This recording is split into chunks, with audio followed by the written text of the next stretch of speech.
noite, pessoal, tudo bem? É sempre um prazer estar aqui com vocês e nós vamos continuar a nossa aula. Hoje é a aula número 2 de Direito Tributário e nós vamos falar sobre o princípio da preferência do crédito tributário.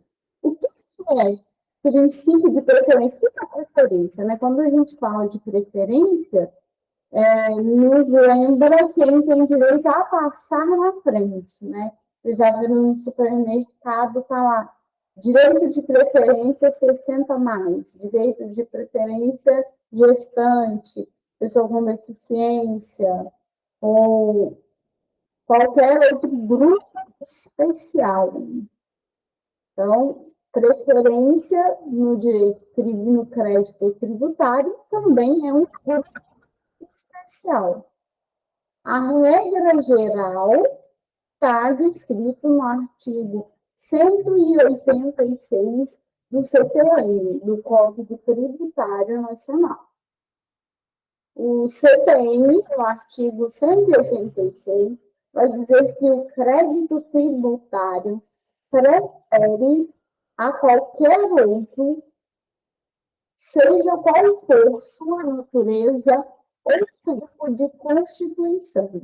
O crédito tributário vem antes dos créditos civis e comerciais por regra geral. Entretanto, a gente vai ver que existem algumas exceções a essa preferência no crédito tributário. A gente viu, só para relembrar na aula passada, que crédito é o que o dono do tributo, né, quem tem que receber o tributo, que é a figura do Estado, o Estado tem o direito de, a partir de um fato gerador. A gente viu na aula passada que para existir o crédito que é o direito de cobrar, precisa ter um fato gerador antes. Então, só para relembrar, direito de crédito precede um fato gerador. Não tem como eu, por exemplo, pagar IPTU e eu não tenho referência, não tem prática, né? Não tem o menor sentido eu ter que pagar tributo de uma coisa que eu não faço uso disso. Por exemplo, outro tributo que você precisa gozar dele para pagar. IPVA. IPVA é um imposto que só paga quem tem carro. Então, existe fato gerador no que. Ou, ao comprar algum produto, eu vou pagar um imposto.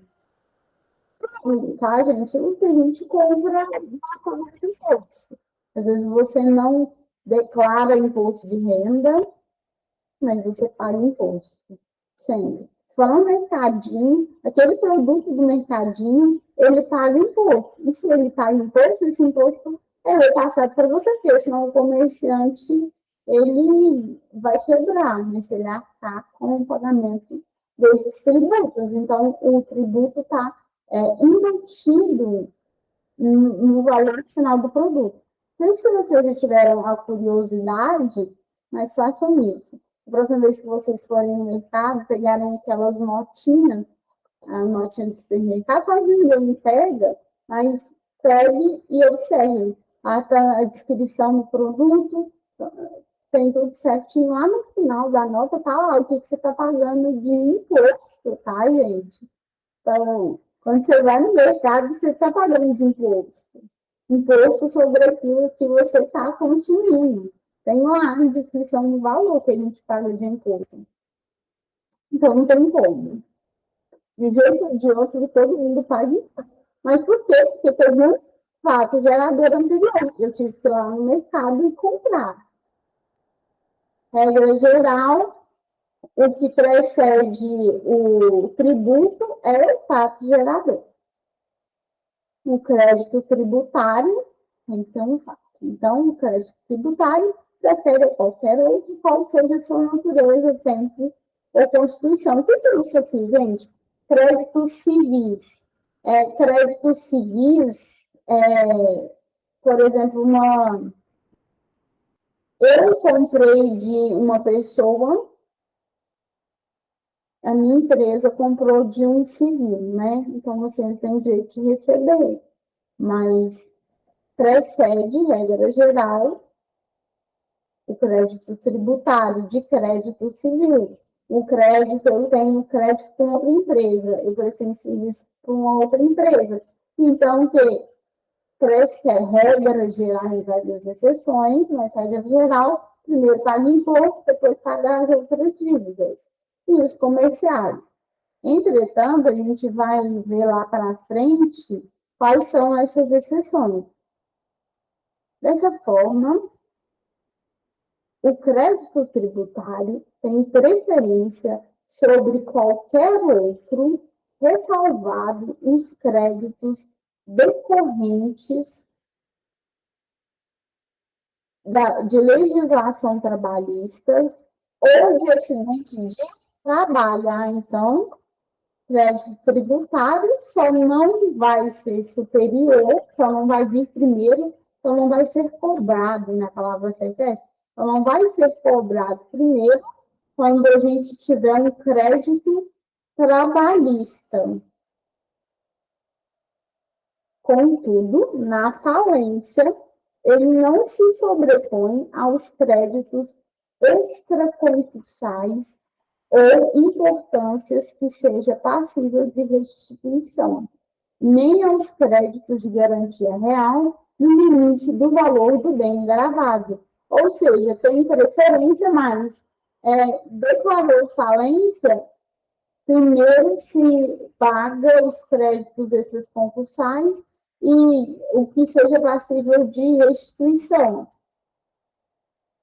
E os créditos de garantia real, porque garantia real eu dei um bem em garantia. Então, a minha empresa tinha 2 carros, vamos supor, eu tenho uma empresa, eu declarei falência, eu tenho dívidas trabalhistas, eu tenho dívidas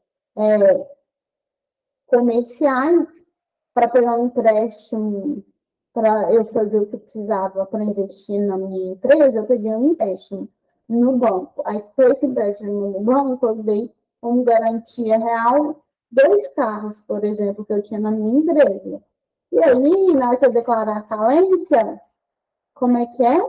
Não se sobrepõe a preferência de crédito tributário aos créditos ou importâncias que sejam passíveis de restituição, nem os créditos de garantia real, ou seja, o empréstimo que eu peguei no banco, dando os meus 2 carros de garantia, os meus 2 carros de garantia, dados em garantia, eles serão usados para aquele débito.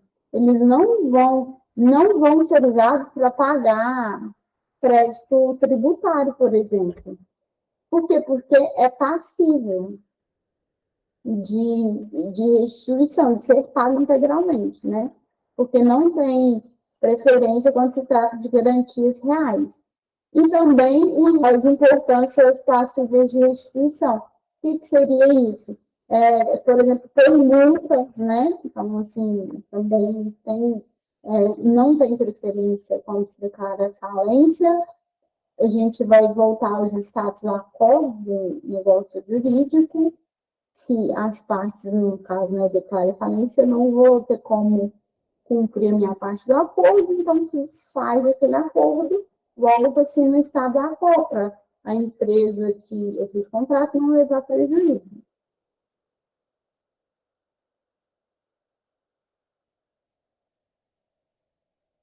E, então, aqui créditos esses concursais, também acordos, viu, que foram realizados, eles serão cumpridos antes de ser tributado o crédito. A dívida, antes de separar a dívida tributária. Né?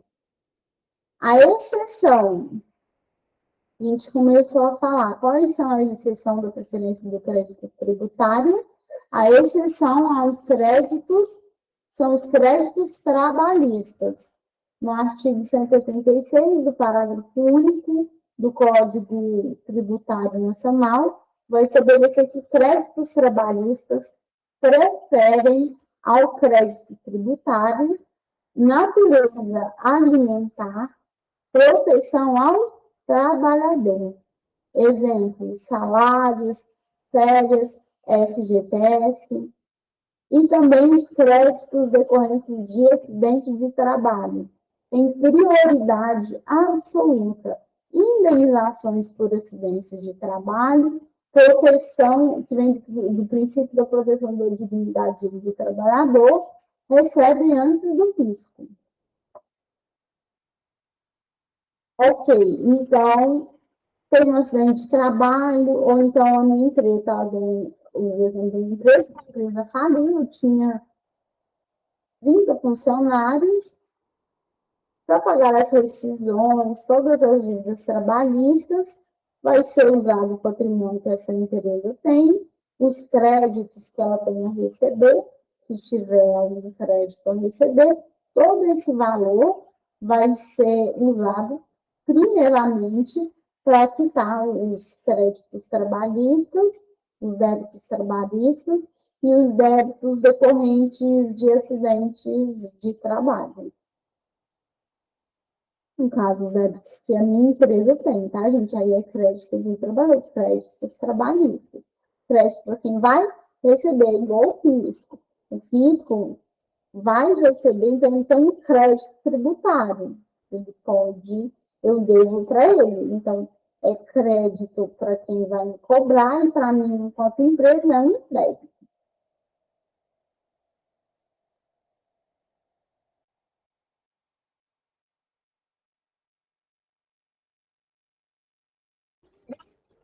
Versus crédito tributário. Diferença essencial.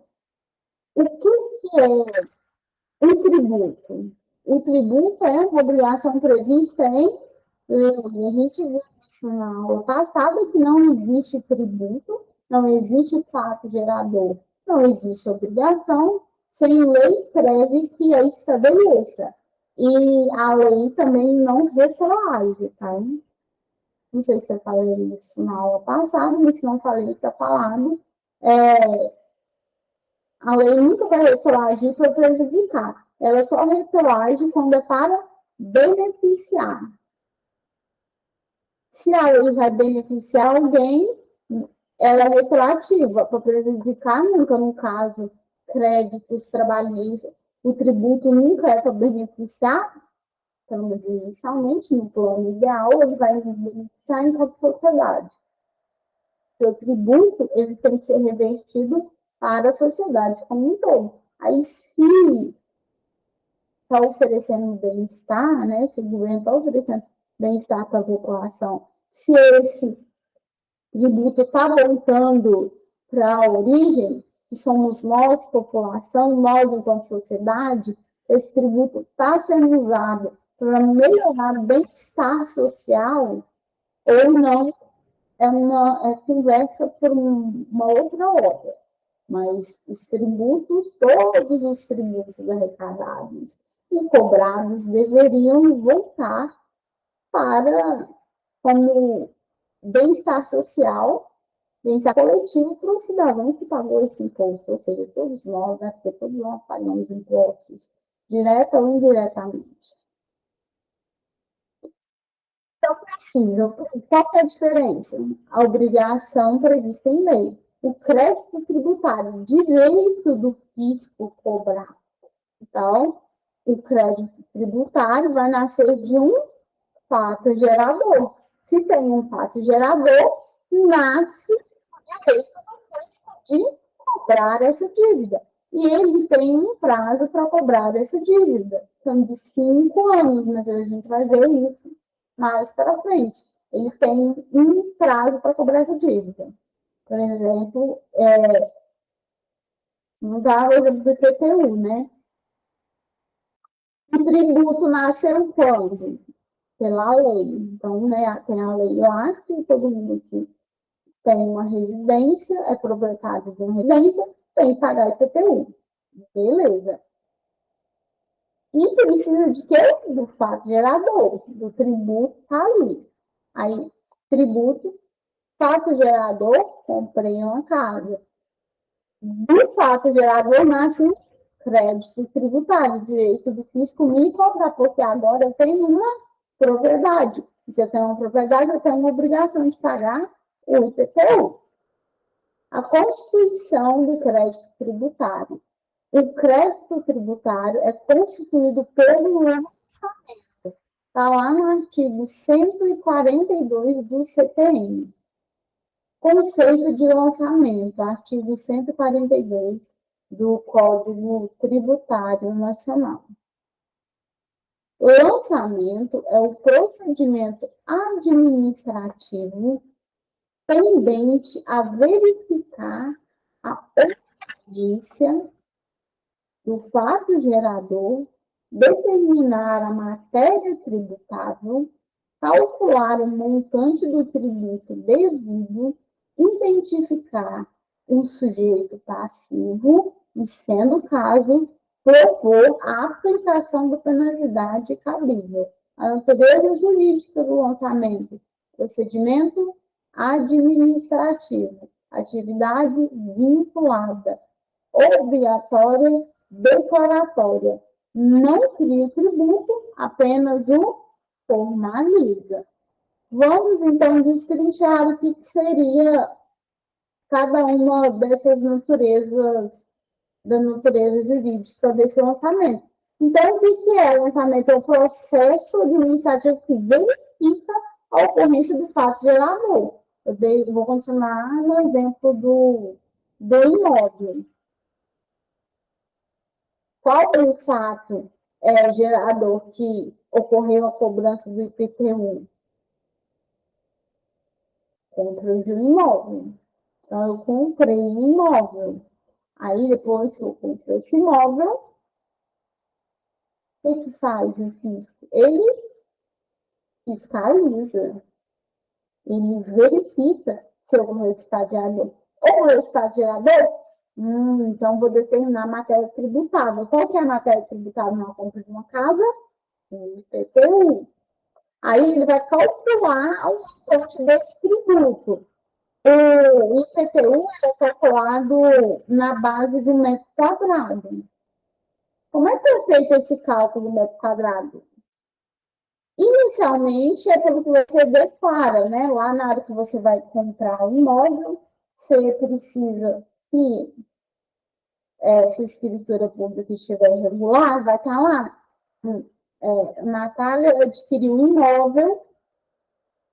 Esse imóvel tem 3 quartos, sala, cozinha, 2 quartos tem suíte, tem um banheiro social, tem área gourmet, tem garagem para 2 carros, tem uma sala de jogos, sei lá, estou inventando aqui, né? Tem uma sala de jogos. Tá, descrevi como é que é a minha casa. Aí, primordialmente, isso vai ser usado no cálculo. Entretanto, a gente vê uma realidade que é muito presente, o quê? Que as pessoas não regularizam, né, as escrituras, a matrícula do imóvel, né? Na matrícula do imóvel não está a descrição correta. Não corresponde à realidade dos fatos. Correto? Aí, o que acontece? O que o governo, né, viu para sanar essa dúvida? Vou passar o drone. Então, assim, por mais que você alegue que não tem, por mais que na minha escritura pública seja lá que só tem um quarto, uma sala, um banheiro e uma cozinha, corresponde à realidade dos fatos? Não. Aí, qual foi a solução que eles acharam, né? Porque eles são bem espertos.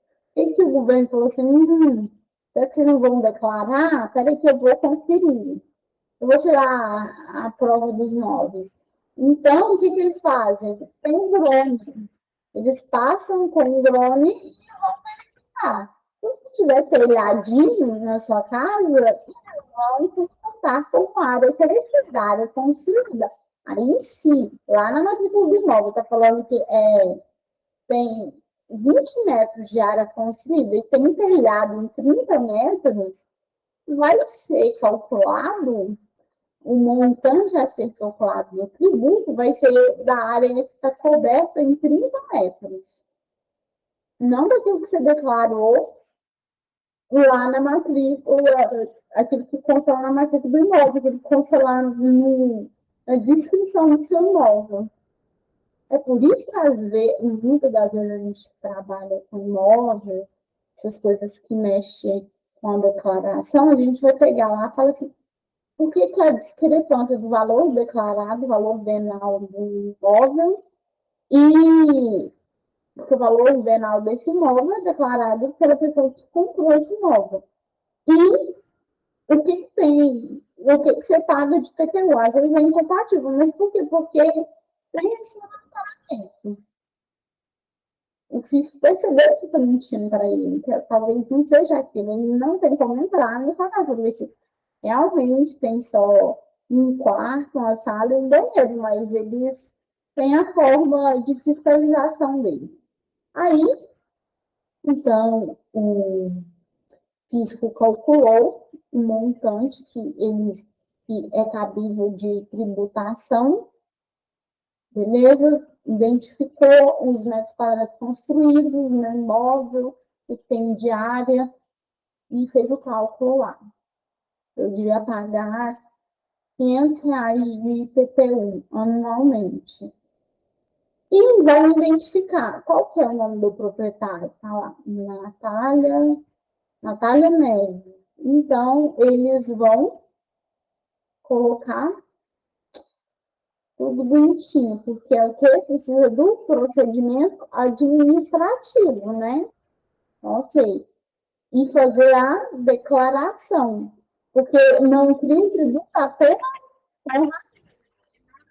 o tributo ele foi criado no momento que eu comprei imóveis, né? O fato gerador foi quando eu comprei imóvel. Então, o fato gerador, ele não criou o tributo, ele só está lançando, está constando. O fato gerador identificou o sujeito passivo e, sendo o caso, propor a aplicação penal. Por que essa aplicação penal, gente? A penalidade, né? Desculpa, eu falei errado. Propor a aplicação da penalidade cabível. Penal não se mistura aqui no tributo. A gente até viu na aula passada, e até aquilo que é ilícito é tributável. Penal não entra aqui nessa parte, desculpa. Propor a aplicação da penalidade cabível. A penalidade cabível.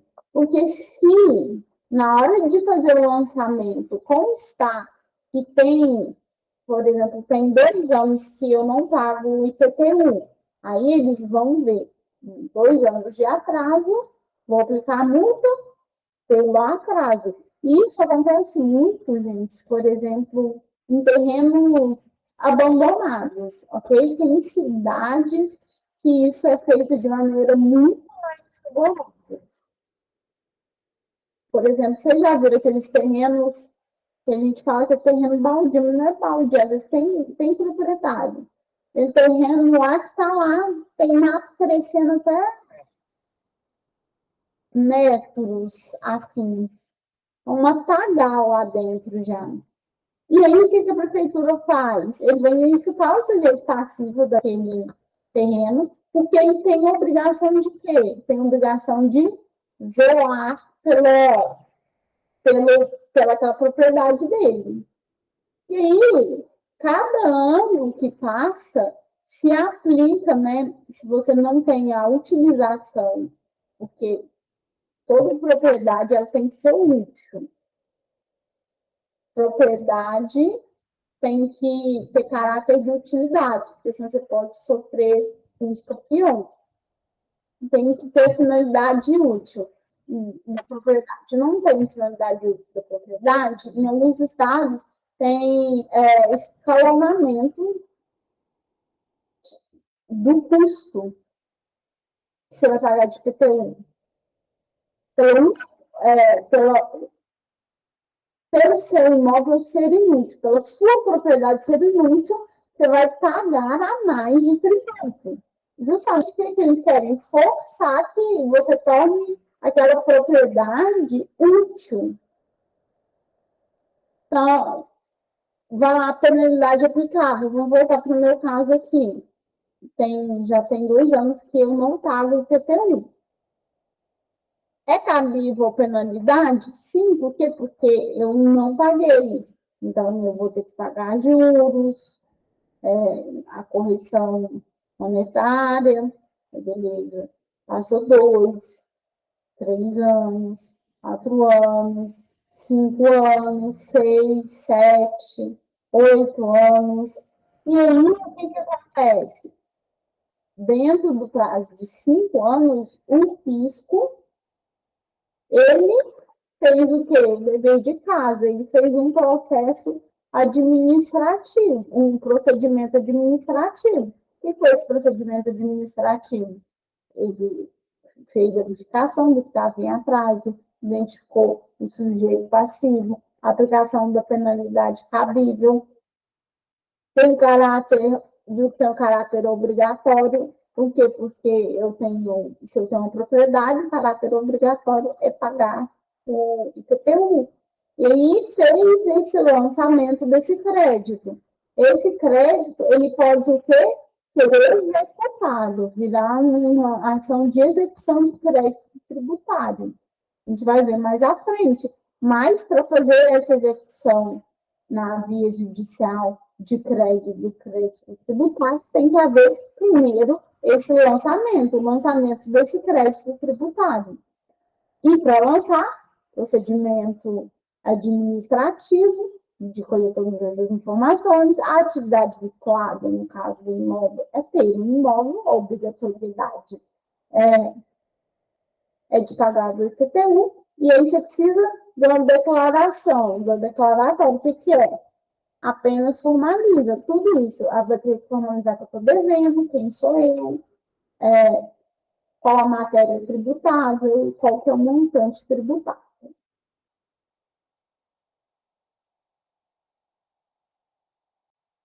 Do conceito de lançamento.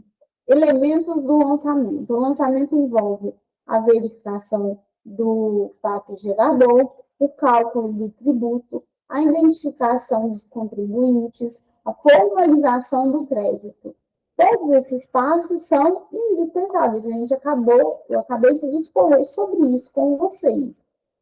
Sujeito ativo e sujeito passivo.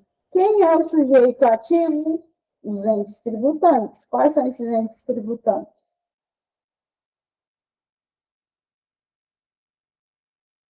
União, Estado e município. Quem é o sujeito passivo? Sujeito passivo é o contribuinte ou responsável tributário. Sujeito ativo, quem que é? É a obrigação de quem cobrar PTU? Do município. Ok. Aí o município vai me cobra o PTU. Quem é o sujeito passivo? Quem tem que pagar o PTU? Quem mora comigo, por exemplo, meu filho é obrigado a pagar IPTU? Não, por quê? Ele não é responsável do tributo, o nome está dele. E se tivesse no nome do menor, tá? Que isso acontece, isso no caso de doações, pode ser que você queira doar seu imóvel, passar o seu imóvel para o nome do seu filho e ficar com o direito de usufruto, a obrigação de pagar esse tributo é seu, porque o seu filho, no caso, é incapaz.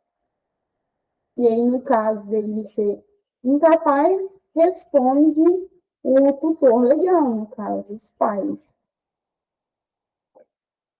Sujeito ativo e sujeito passivo estão descritos no artigo 119 a 121 do Código Tributário Nacional.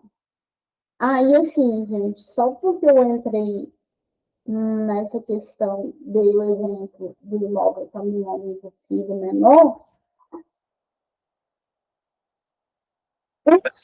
as dívidas tributárias, elas só serão cobradas aos créditos tributários, eles só serão cobrados na medida da herança.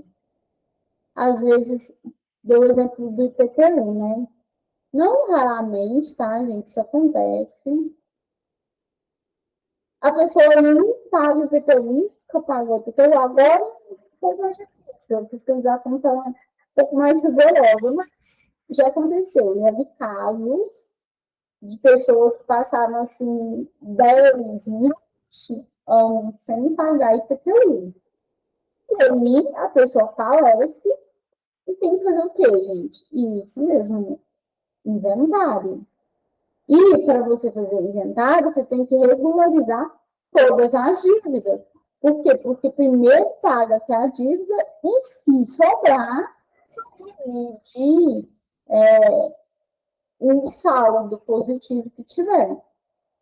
A dívida tributária, no caso, estou dando exemplo do imóvel que tem, a pessoa passou 20 anos sem pagar IPTU, aí os herdeiros querem vender esse imóvel.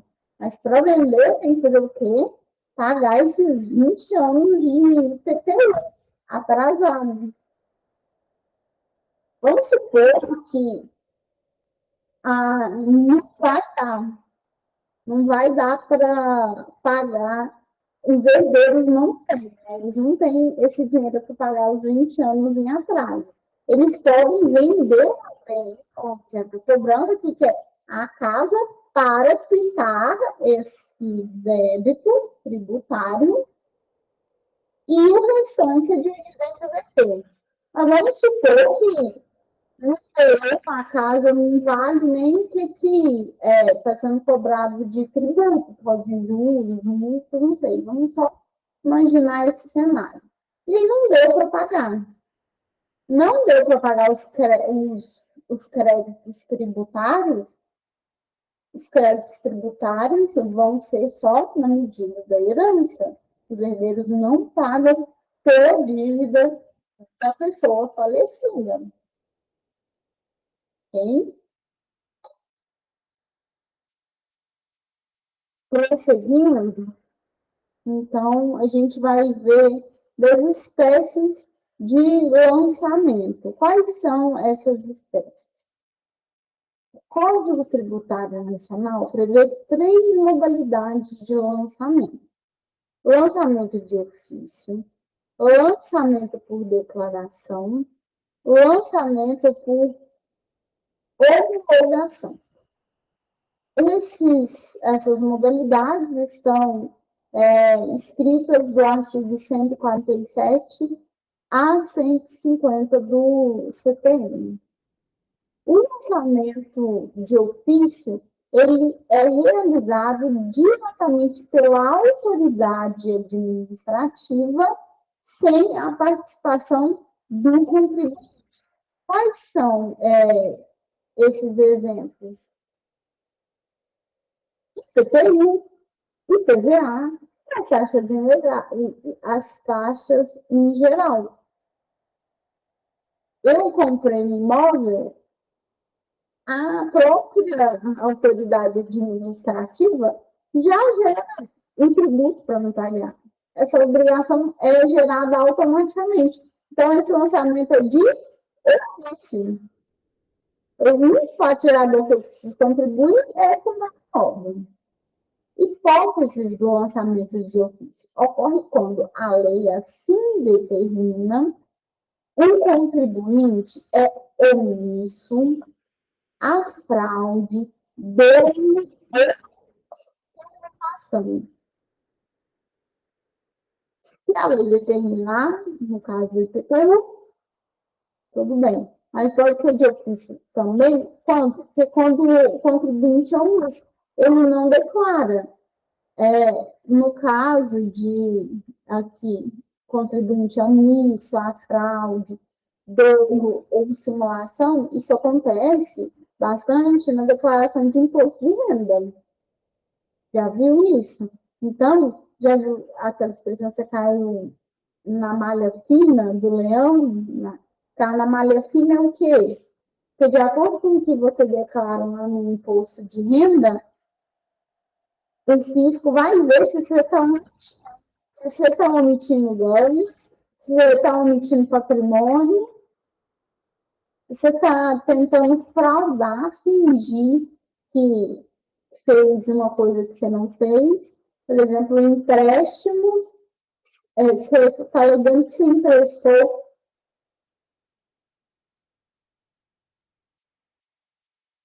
Você está alegando que você emprestou dinheiro para alguém, mas na verdade você fez uma doação.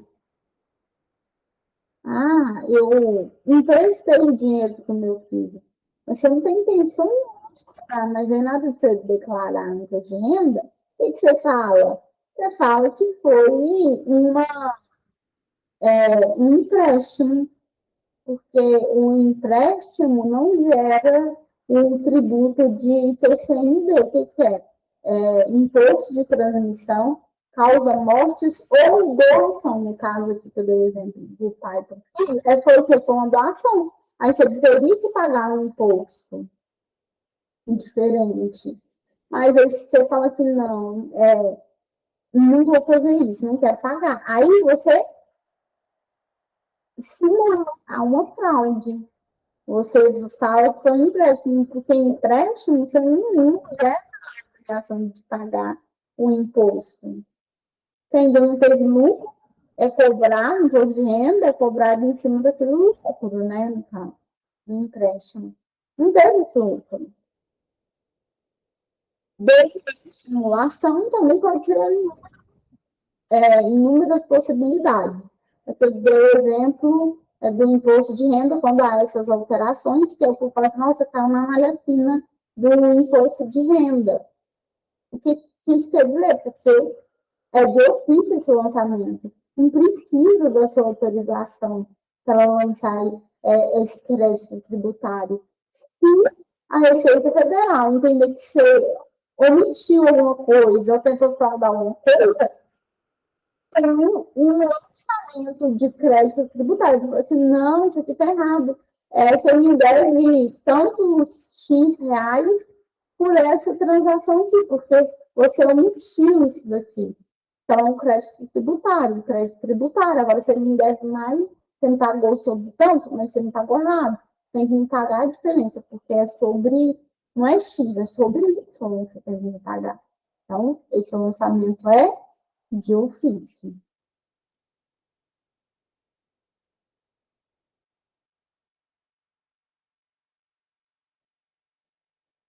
A gente também tem lançamento por declaração.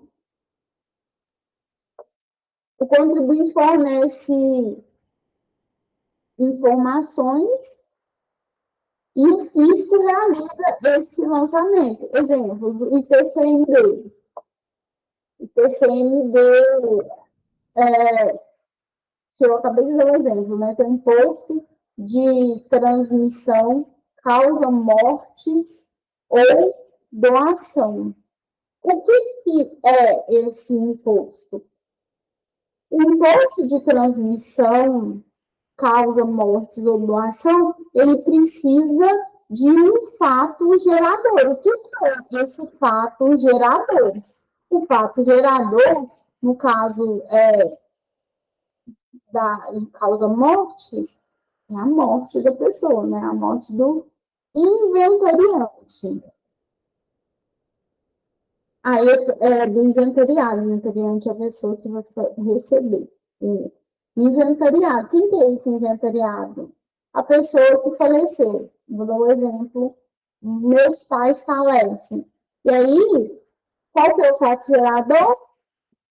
A morte dos meus pais. O tributo que eu tenho que pagar para receber a herança deles. Toda herança tem um crédito tributário. Qual é o crédito tributário? IPCM Imposto de transmissão causa cortes. E aí eu vou lá, no processo de inventário, a gente faz assim, lá no... Existe um site, tá? Da Receita Federal. Aí você vai entrar na Receita Federal do seu estado. Aí você entra na Receita Federal Cefaz de Minas Gerais, Cefaz de Distrito Federal, você faz de onde mais? Você faz de Rio Grande do Sul, Mato Grosso, tanto faz. Então, território nacional, você vai fazer isso. Aí, você vai continuar. Vai estar lá uma aba, declaração de IPCMD. Vou lá e vou declarar. Ó, falar assim, meu pai deixou uma casa, um carro, deixou dois bois, deixou deixou uma mesa, chave. Ele faleceu. Todas as propriedades, tudo aquilo que ele tinha, e vai fazer o quê? Vai declarar nesse site, tá? No site da Receita Federal. Declarou no site da Receita Federal, vai estar lá. Fulano de tal. Quem que é a pessoa? Quem que é o inventariado? A pessoa falecida. Você vai dar um nome da pessoa falecida. Quais são os bens deixados por essa pessoa falecida? Você vai escrever a propriedade dele. Aí você escrever tudo que é da propriedade dele, no próximo ponto vai perguntar quem são os herdeiros? Quais são os beneficiários? Os beneficiários é fulano de tal, fulano de tal, fulano de tal. São os herdeiros da pessoa falecida. Então, tudo bem. Colocou lá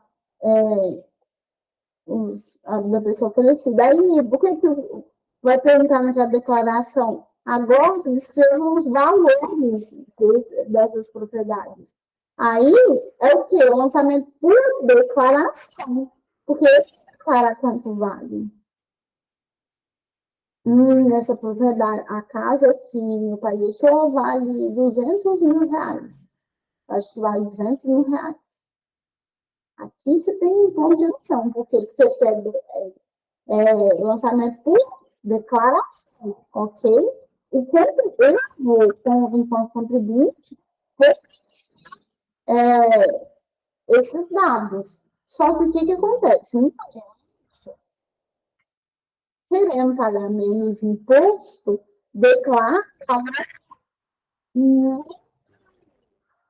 discrepante do mercado. Se você faz isso, por exemplo, eu dei o exemplo de que a casa do meu pai vale 200 mil reais. Mas aí o que eu faço? Eu não vou falar mais para ele, vou declarar imposto sobre isso. Vou falar que vale 50. Não é declaração, eu vou declarar o que eu quiser. Não é bem assim. Se vale 200, lembre-se o quê? Que o fisco tem maneiras de fiscalizar. Aí ele vai pegar lá o IPTU e ver que a casa, a descrição do imóvel, não, o imóvel vale 50 mil reais. Aí você declara que o imóvel custa 50 mil reais. O que vai acontecer? O fisco vai lançar um imposto sobre esses 50 mil reais. Mas aí o que acontece? Depois você cai na malha fina. O fisco vai falar, peraí, essa casa aqui não vale 50 mil reais. Eu não vou fazer declaração de imposto sobre 50 mil reais. Eu vou fazer sobre 200, porque é 200 que ela vale.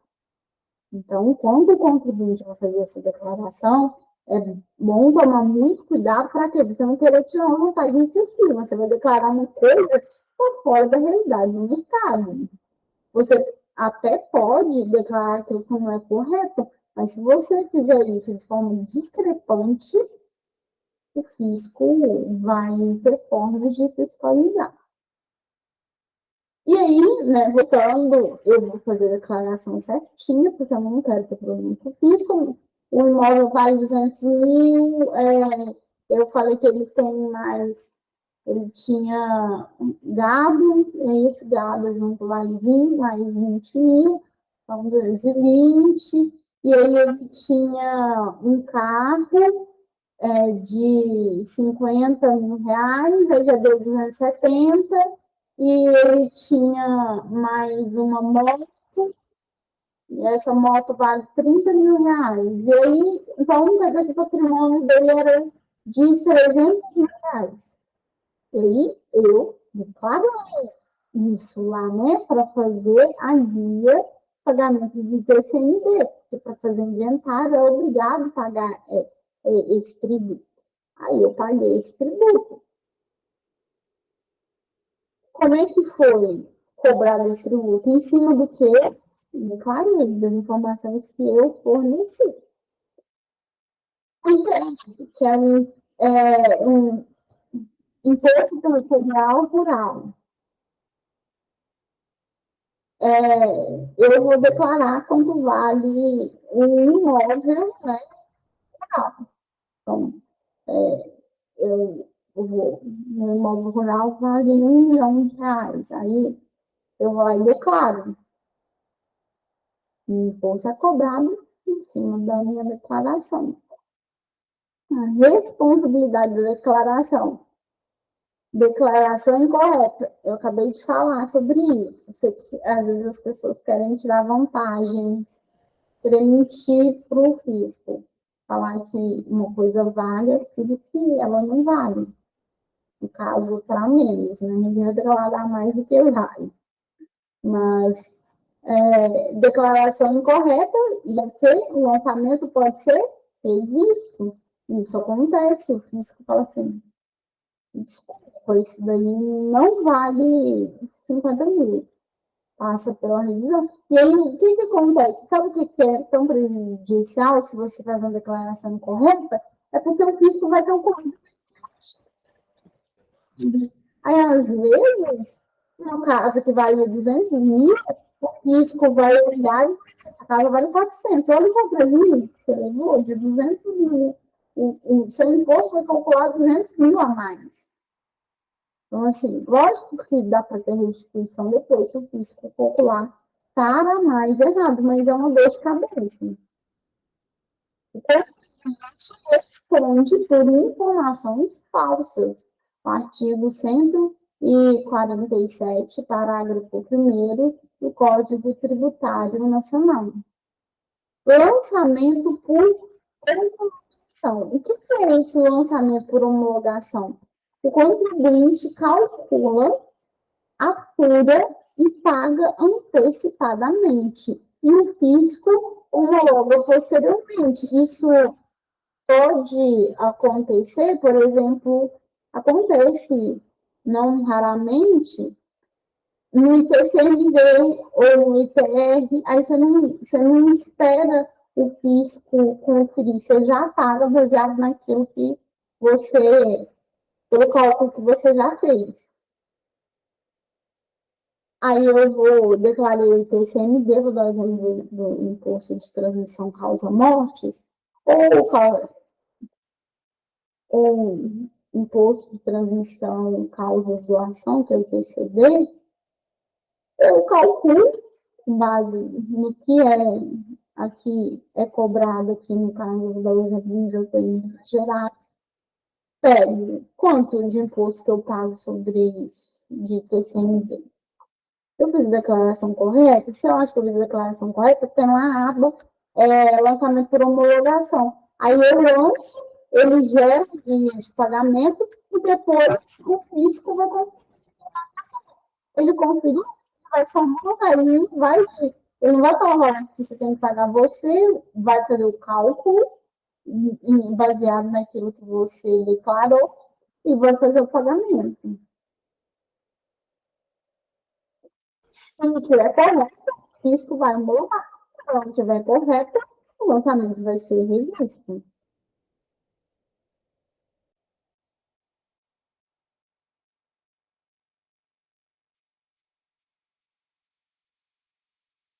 Declaração tácita. Homologação tácita está no artigo 150, no parágrafo 4 do CPI. Se o fisco não se manifesta em 5 anos, o lançamento é considerado homologado. Prazo decadencial de 5 anos. Ou seja, tanto para cobrar quanto para homologar a declaração antecipada, o prazo é de 5 anos. Se o fisco não falar, não homologar essa declaração que você fez de forma autônoma, vai ser considerado válido o valor que você apurou. Certidão negativa de débitos, a CND.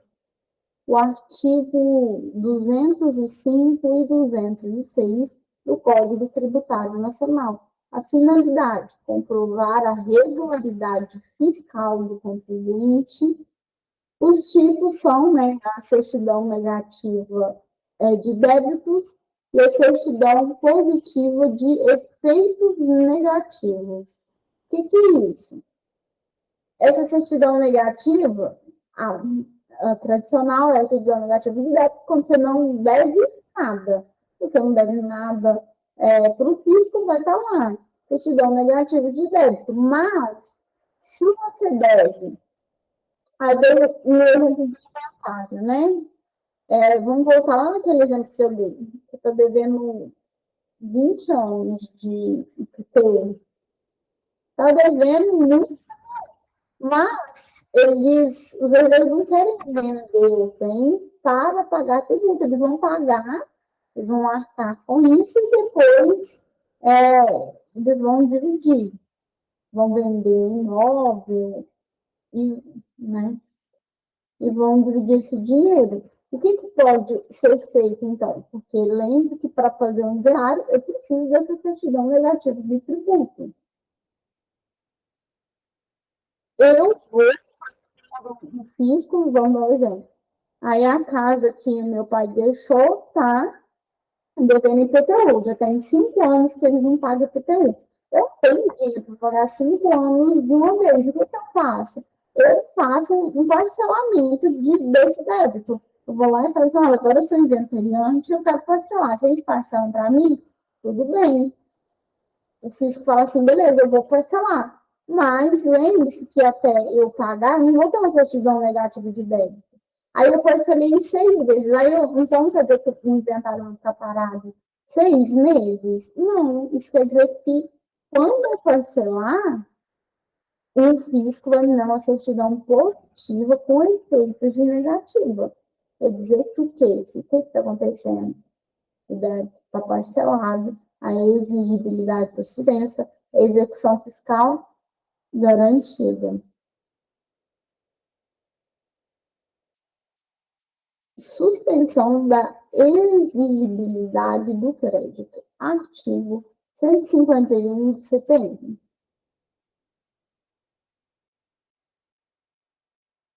Quais são essas hipóteses? Moratória, depósito do montante integral, reclamações e recursos administrativos, liminar ou tutela judicial, ou ainda o parcelamento. A gente viu aqui que, no caso das reclamações e dos recursos administrativos, por exemplo, a obrigação fica suspensa. Por quê? Porque a gente está discutindo a legalidade dessas cobranças. Vamos supor que lançou uma execução fiscal no meu nome de dívida de IPTU, só que eu não tenho IPTU, só porque eu não tenho imóvel. Ou então, se lançou uma execução de dívida tributária de IPVA. Eu também não tenho carro, então não tem lógica. Aí o quê? O recurso, eles entram com a execução e eu está errado isso aqui. Ou então, lembra que eu fiz a declaração errada, né? eu fiz avaliando meu imóvel em 50 mil, mas o meu imóvel vale 200. E aí, como eu declarei 50, o fisco falou assim, não, peraí, vou fazer uma revisão desse crédito, dessa declaração aí que está errada. Eu acho que esse imóvel seu vale 400 mil. Eu lembro que eu fiquei então, meu imóvel não vale 400 mil, meu imóvel vale 200 mil. E aí, o que eu falo para o fisco? Eu disse, não, fisco, peraí, eu vou entrar num recurso administrativo, porque meu imóvel não vale 400 mil, ele vale 200 mil. E aí, através, por causa do recurso administrativo, suspende a exigibilidade desse crédito. As outras possibilidades, né, são moratório, depósito do montante integral, que é extingue a dívida, né, no caso, a liminar ou tutela judicial, diz assim, ó, não executa a dívida, você está errado. Então, não, eu entrei com a reclamação administrativa no substituto efeito, a expulsão vale 400 mil reais, sim. Eu vou basear o imposto, basear nos 400 mil. Aí eu fui para o judiciário e consegui eliminar. O juiz fala assim, não, ao mínimo, não é para cobrar o imposto sobre os 400 mil, é para cobrar imposto sobre 200 mil. Extinção do crédito trabalhista. Quais são as formas de extinção desse crédito trabalhista? Esse crédito trabalhista vai ser extinto através do pagamento, da compensação, da transação, da remissão, prescrição e decadência, consignação em pagamento, dação em pagamento, bem imóvel. Essa dação em pagamento aqui, nós vimos na aula passada, que é a única forma, a não ser recebimento em espécie, que o fisco aceita. Você pode dar o imóvel como garantia de pagamento de uma dívida tributária. Não pode dar um carro em pagamento, você tem que vender o carro e depois pagar a dívida. Mas o imóvel você pode. Você pode dar um imóvel como pagamento de tributo.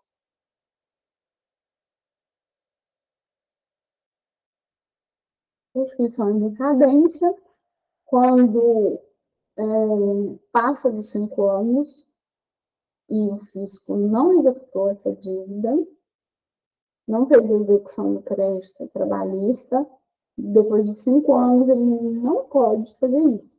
Depois de 5 anos do fato gerador, eles não podem mais cobrar, executar o crédito.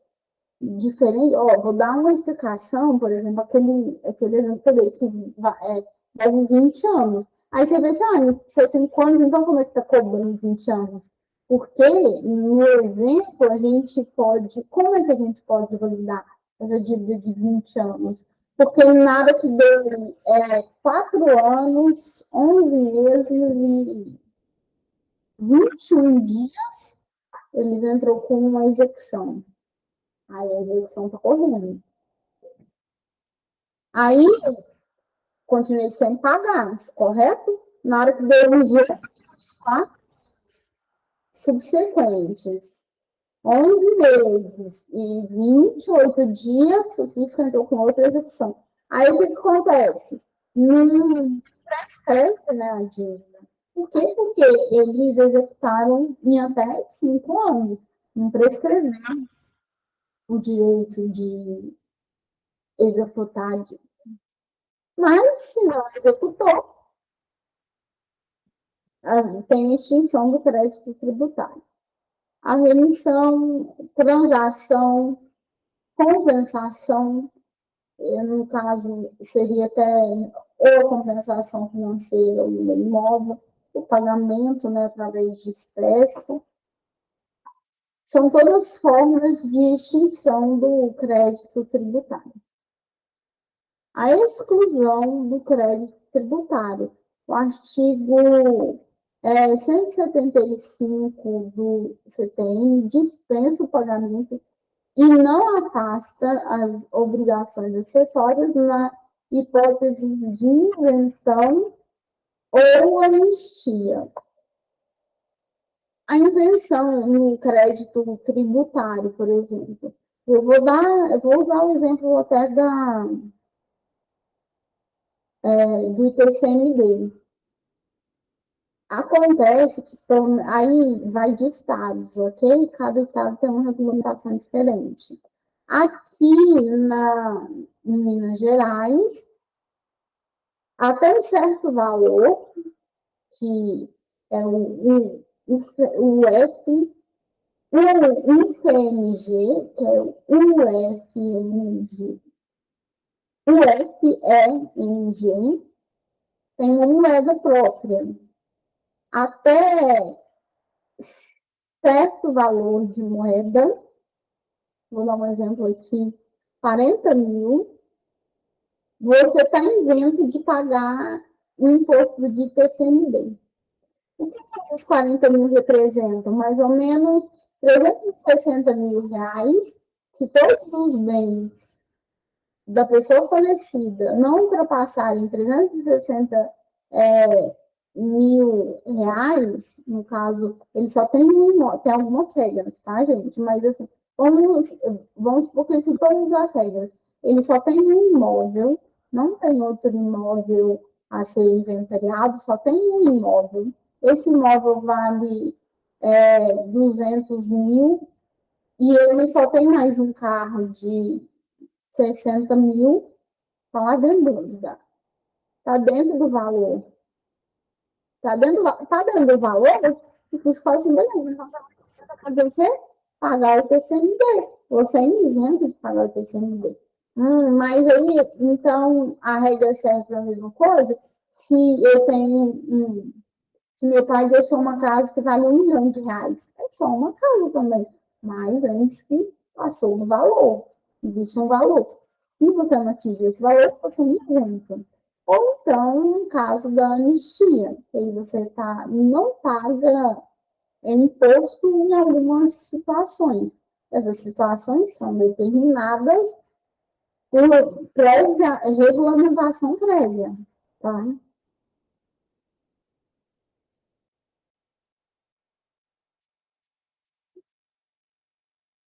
E, por último, para a gente só fixar o que é a suspensão. A suspensão, o efeito da suspensão, o crédito existe, mas não pode ser cobrado. Eu até dei o exemplo quando você entra com uma ação judicial para contestar o valor que foi cobrado pelo fisco do imposto.